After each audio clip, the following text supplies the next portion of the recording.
Halo semua, selamat datang di channel Foresight. Gua Jason PR dan inilah Foresight. Di sini terus terang hari ini gua ada di Garut. Garut itu kalau buat orang-orang yang nggak tahu Kabupaten Garut, Kabupaten Garut itu terletak sebelah selatan timur dari Bandung kota, berbatasan dengan Kabupaten Tasikmalaya, Kabupaten Majalengka, Kabupaten Bandung, dan Kabupaten Cianjur. Nah, di sini lagi dingin banget, maksudnya 2-3 hari ini hujan sih. Kebetulan buat warga-warga Garut, jangan lupa bawa jas hujan ya, karena jas hujan penting selama musim hujan.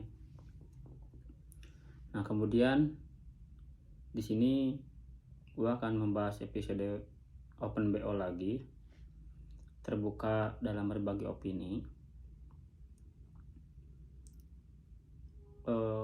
Judulnya itu tentang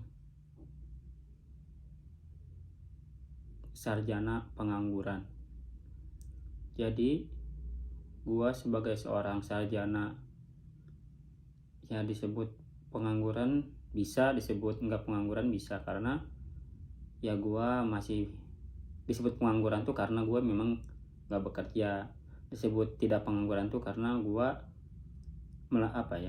ngurus usaha orang tua gua. Jadi orang tua gua tuh bergerak di bidang food F&B, makanan dan minuman manufaktur gitu, semacam beberapa makanan ringan, permen, ciki-ciki, kue-kue kayak gitu. Nah, apa yang gua highlight atau sorot dalam sarjana pengangguran menurut sudut pandang gua dan dari pengalaman yang gua alami tentang sarjana pengangguran di negara ini ya. Jadi gua kan sempat cerita juga, gua adalah salah satu orang dari sekian banyak yang nyaris jatuh ke jurang sarjana pengangguran. Artinya apa? Artinya gua nyaris mengalami hal itu, atau mungkin mengalami hal itu. Gua tamat sekolah SMA di tahun 2014. Di tahun 2014 itu gua pernah kuliah di salah satu kampus teknik di Bandung dan itu gagal. Terus akhirnya gua kuliah lagi di 2015 di salah satu kampus Islam terbaik 2021 sedunia yang berkota di Malang, Jawa Timur. Kemudian di situ kandas lagi. Akhirnya gua bisa memulai dengan penuh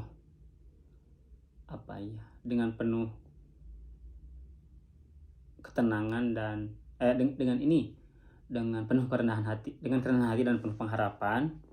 Di 2016 gua mulai kuliah dengan mengambil jurusan gizi. Sebelumnya gua ngambil teknik di Bandung, di Malang gua ngambil teknologi pertanian, dan di Jogja gua ngambil gizi. Jadi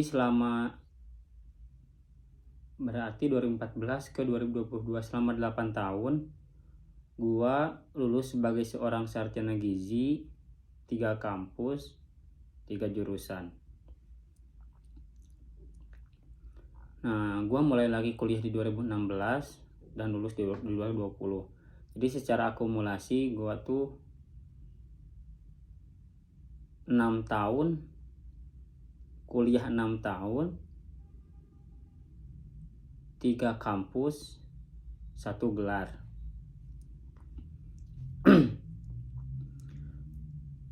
Selama di Bandung gua ngerasa bahwa gua nggak terlalu mendapatkan banyak nilai, dalam artian apa sebenarnya, apa ya, nilai apa yang sebenarnya, atau pengalaman menarik apa, atau sesuatu apa yang menurut gua berharga selama kuliah di Bandung. Yang jelas sih pengalaman gua tahu kota Bandung yang sesungguhnya, dimana menurut sudut pandang gua, kota Bandung itu banyak dihuni oleh orang-orang yang dominan, mayoritas orang-orangnya hype atau hedon. Dibuktikan dengan apa? Dibuktikan dengan harga kopi yang begitu sangat mahal. Gua pernah ngopi di salah satu coffee shop di belakang gedung sate, itu 80.000 anjir. Itu satu gelas doang. Dan gua ngerasa ada juga, maksudnya banyak juga yang beli gitu. Gue juga pernah beli kopi shop yang beli kopi yang satu gelas 60.000 sampai 40.000, banyak lah. Nah, dari situ gua mempelajari tentang perilaku konsumen, khususnya di sektor F&B. F&B cuman gak manufaktur, tapi dia langsung gitu, kayak minuman langsung siap saji, makanan siap saji dan lain sebagainya. Terus gua tahu Bandung karena terus terang di sini gua pernah datang ke Saritem bersama teman-teman SD gua, karena pada waktu itu pada waktu 2015 kalau nggak salah. Jadi 2015 itu waktu dimana gua baru keluar dari kampus teknik. Kan gua keluar tuh Desember 2014. Nah, di Selasa tahun 2015 itu ada acara reunian SD. Nah, dari situ gua membantu panitia dalam hal transportasi lah kebanyakan. Dan akhirnya kami pernah menyambangi atau menyinggahi Saritem. Kalau orang yang nggak tahu bisa searching di Google atau bisa tinggalkan di kolom komentar Saritem itu apa. Yang ada di pikiran gua saat gua masuk ke Saritem bukan tentang gua sange atau bukan tentang gua pengen seks, tapi pada waktu itu yang terbesit di pikiran gua tuh orang atau perempuan. Gak tahu gua ada laki-laki atau enggak, gua tahu ya, cuman pada waktu itu main kebanyakan perempuan, karena di Bandung pun banyak underground, LSL lah istilahnya tuh. Yang terbesit di pikiran gua tuh pertama kali itu, kenapa gitu orang perempuan-perempuan di sana tuh rela gitu loh menjual dirinya menjadi PSK tuh karena apa gitu. Nah, baru-baru terjawab setelah gua kuliah di Jogja gitu. Ternyata salah satunya karena faktor ekonomi gitu kan. Nah, di sepengalaman itu akhirnya gua tahu sisi lain kota Bandung. Nah, di sisi lain gua pernah dengar cerita dari teman-teman gua, bukti kota Bandung itu hedon dan hype itu SMA 2 Bandung itu, teman gua waktu gua kuliah di teknik di Bandung, pernah ngundang SMA 2 Bandung tuh pernah ngundang second hand band luar negeri gitu. Terus SMA 20 ngadain perpisahan setelah SMA gitulah, setelah SMA perpisahan tuh di Maja House. Terus gua dengan cerita di SMA, ya ini temannya mantan gua di SMA 3 Bandung, ternyata mereka mengakui bahwa ya wajar lah, maksudnya di Bandung itu orang-orang pada nongkrong, pada ngopi gitu, karena memang emang banyak coffee shop juga di Bandung gitu. Itu juga jadi kayak menyesuaikan dengan lingkungan lah. Ya kayak contohnya kayak gini deh, ya orang-orang di kutub pasti menyesuaikan dengan lingkungan dan iklim, dia menggunakan jaket gitu, jaket tebal seperti halnya gitulah.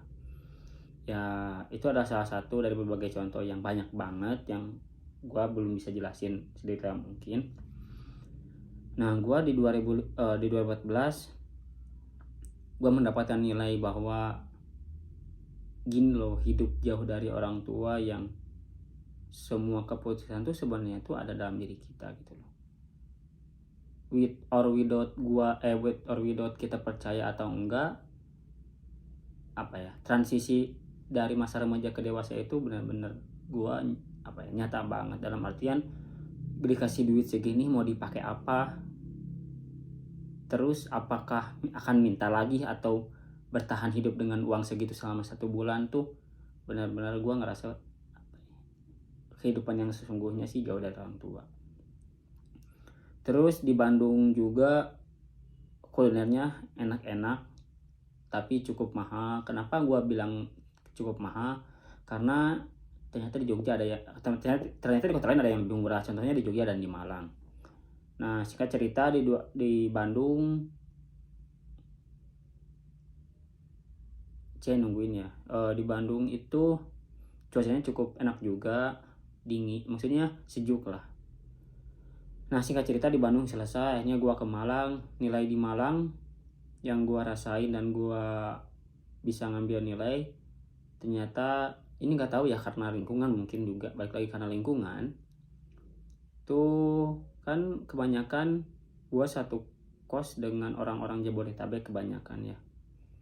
Salah satunya gaya hidup mereka yang gue heran sih pada waktu itu ya, mereka beraktivitas atau mungkin disebut bergadang sampai jam 3 sampai jam 4, padahal mereka kuliah jam 7 dan mereka tidur 2 jam aja anjir. Dan itu terjadi dan gue ngerasa oh ini loh habit orang-orang Jabodetabek dan sekitarnya, bahwa kemudian itu emang udah menjadi rutinitas mereka gitu kan. Nah sisi lain kota Malang, gue baru dengar istilah dugem itu di Malang. Dugem itu ternyata duduk gembira, enggak deng ya, dugem itu istilahnya duduk gemerlap lah. Padahal waktu itu gue pernah dengar salah satu tempat dugem di Bandung, dan gue karena gue pada waktu di Bandung nggak notice gitu loh. Di Bandung juga ada tempat dugem, beberapa tempat dugem, diantaranya Sober dan Amnes lah. Gue nggak tahu sih sekarang udah masih buka atau enggak. Terus ada shelter juga dan lain sebagainya. Terus di Bandung itu kalau nggak salah ada Hugos. Terus ada tempat minum-minuman keras juga di daerah Suhat lah. Kalau orang Malang tuh biasanya nyebutnya Suhat. Tuh toko Nusantara lah. Kalau di Bandung mungkin toko Madura. Nah selama di Malang juga gue ngerasa bahwa populasi orang Sunda di Malang itu dikit banget, dan gue ngerasa kayak anjir, sebegininya menjadi orang Sunda yang kita sebut ngerantau lah ya, ngerantau untuk mencari ilmu sampai ke Malang gitu kan. Nah sampai pada saat cerita gue di Malang tuh, gue lebih banyak kenal dengan orang Kalimantan dan cerita-cerita tentang Mandau. Gue gak mau terlalu sorot highlight cerita itu. Kita balik lagi ke judul pertama, sarjana pengangguran. Nah selama 2 tahun itu gue ngerasa bahwa ternyata yang gue rasain, gue sedang penjajakan, gue sedang menjelajah diri gue. Sebenarnya tuh gue tuh mau kemana sih, mau apa, mau ngapain gitu kan. Sampai pada saat gue akhirnya bisa lulus di 2020 dengan mulai lagi kuliah di 2016. Itu menurut gue adalah tonggak awal bahwa kegagalan gue di 2 perkuliahan sebelumnya itu bukan akhir dari segalanya. Dan gue anggap bahwa ketika gue mulai kuliah juga bukan untuk dipermasalahkan gitu. Toh tidak ada batasan dalam mencari ilmu, karena menurut keterangan yang pernah gue dengar itu, mencari ilmu itu minal mahdi ilal lahdi, maksudnya dari sejak lahir sampai yang lahat gitu. Akhirnya maksudnya selama hidup lah ya intinya tuh. Nah balik lagi ke sarjana pengangguran tadi, dari sini gue sempat ngobrol-ngobrol sama teman gue yang dia dia hidup di luar negeri di salah satu negara Eropa, Jerman. Nah gue berbagi pengalaman dengan teman gue ini. ternyata ini berdasarkan interview atau ngobrol diskusi dengan teman gue ini ya. Dia menyampaikan bahwa Indonesia dengan Jerman cukup berbeda gitu, dalam artian gini deh. Ini untuk perkuliahan ya. Jadi di Jerman itu orang-orang tuh tidak langsung kuliah. Ini menurut dia ya. Tidak langsung kuliah, tapi dia harus mengetahui arah, nah ini arah kehidupan, potensi diri, pengenalan diri, penjajakan diri, apa yang disebut fashion, apa yang disebut jalan hidup gitu loh. Atau istilah modernnya tuh nature dan nurture gitu. Nature tuh apa yang ada dalam diri, nurture tuh perlakuan untuk membentuk diri gitu kan. Misalkan seseorang yang terlahir untuk menjadi seorang seniman, seperti halnya misalkan Isyana Sarasvati. Dia kan diberikan kelebihan dari segi suara. Akhirnya dia menjadi musisi, menjadi seorang seniman. Itu menurut gua nature. Karena ya art menurut gua ya, ini menurut sudut pandang gua, art itu nggak bisa dibuat-buat. Bisa dilatih tapi nggak bisa dibuat-buat. Kayak gini deh, yang jago gambar tuh misalkan lukisan Avandi yang dari Jogja. Dia ngegambar, dia bisa keren, laku. Gua tidak punya darah seni, gua ngegambar bisa, tapi nggak nyeni dan nggak akan laku. Itulah perbedaan menurut gua seniman dengan enggak. Karena memiliki rasa. Nah itu rasa itu yang ngebuat seseorang bisa dikategorikan sebagai seorang seniman. Seniman kan banyak. Sebenarnya tuh seniman tuh dalam arti sempit itu ungkapan gitu kan. Cuman seniman erat dikaitkan dengan beberapa aliran. Misalkan gambar, seni menggambar, seni melukis, dan lain sebagainya lah. Nah orang-orang di luar negeri, orang-orang di Jerman khususnya, mereka tuh menjajakan diri dia tuh sebenarnya tuh bisa apa sih. Kadang mereka kerja dulu, oh iya gini baru kuliah gitu. Nah kebanyakan di Indonesia tuh yang gua lihat tuh kayak dia nggak sepede itu dengan diri dia sendiri. Seseorang nggak sepede itu dengan diri dia sendiri gitu. Dalam artian misalkan nih ketika musik ini dalam konteks bisnis deh khususnya ya, yang benar-benar gue sedang pelajari tuh kayak Capcin lah. Di zaman itu Cappuccino Cincau tuh benar-benar kayak star syndrome, meledak, benar-benar booming lah. Sampai pada saat nggak lama, setahun juga enggak kayaknya 6 bulan, 6 bulan juga enggak, kayaknya 3 bulan deh, benar-benar terkenal, terus tiba-tiba hilang aja. Pasarnya tuh ya gak tahu hilang kemana. Nah orang-orang tuh kayak gitu, orang-orang tuh ngikut, ini Kak Cappuccino Cincau rame nih, ya udah kita jualan capcin aja nih, kita jualan capcin aja. Nah orang-orang tuh ngikut ke sana. Yang gua amati dan gua observasi itu di Indonesia tuh kebanyakan kayak gitu. Dan gue juga termasuk, gue termasuk orang yang kayak gitu dulu ya. Ketika gue pengen IPS, dulu gue ikut-ikutan juga. Jadi followers gitu loh. Makanya minim sekali buat menjadi sebagai seorang pemimpin. Ketika kita mengikuti, kan semestinya pemimpin diikuti gitu loh. Nah itu contoh dari tragedi Cappuccino Cincau. Terus ini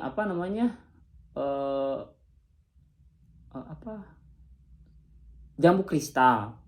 Itu hanya karena cewek yang cantik, orang-orang tuh jualan jambu kristal. Dan pada akhirnya sekarang nggak se-booming pada waktu itu gitu. Orang-orang ngikuti gitu loh. Selalu ketika ada tren, jadi orang-orang Indonesia tuh cenderung tendensinya tuh mengarah kepada tren, bukan menciptakan tren. Sehingga ketika tren itu udah nggak ada, ya udah selesai gitu. Terus kayak alpukat kocok, terus kayak ini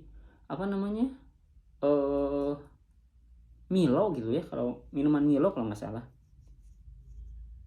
termasuk jurusan kuliah. Yang gue alamin pada waktu 2014 gue pun gitu. Gue memilih waktu itu teknik lingkungan tuh bukan karena gue suka dan bukan karena gue bukan karena minat gue, dan bukan juga gue gini loh, minat dan bakat. Nah, minat dan bakat maksud gue bukan karena gue berbakat dan berminat juga, tapi karena gue ikut-ikutan. Begitupun ketika gue di Malang, gue waktu itu cenderung teknologi pangan masih bersinggungan lah dengan gizi, yang notabene gue pernah dites psikotes tentang hasilnya gizi gitu. Dan gue anggap ya emang gue lebih dominan di hafalan gitu, dan gizi kebanyakan hafalan kan. Terus terang gue di hitungan, ntar gue minum dulu.